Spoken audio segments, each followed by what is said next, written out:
পরে এর নাম হয় সাময়িকী। আজ সাময়িকী নীরবে বহন করে চলেছে অতীতের অনেক দুর্লভ প্রামাণ্য, অনেক দুর্লভ তথ্য। জাতীয় উন্নতিকল্পে যখন যে কাজে তার ডাক পড়েছে, তখনই তিনি অন্তরের সবটুকু আগ্রহ নিয়ে ঝাঁপিয়ে পড়েছেন তার মাঝে।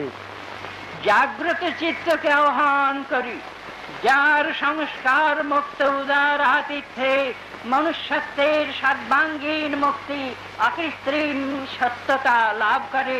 এখান থেকে এই প্রার্থনা মন্ত্র যুগে যুগে উচ্ছ্বসিত হতে থাক। বাঙালির পণ, বাঙালির আশা, বাঙালির কাজ, বাঙালির ভাষা। সত্য হোক, সত্য হোক, সত্য হোক হে ভগবান। বাঙালির প্রাণ, বাঙালির মন, বাঙালির ঘরে যত ভাই বোন, এক হোক, এক হোক, এক হোক হে ভগবান।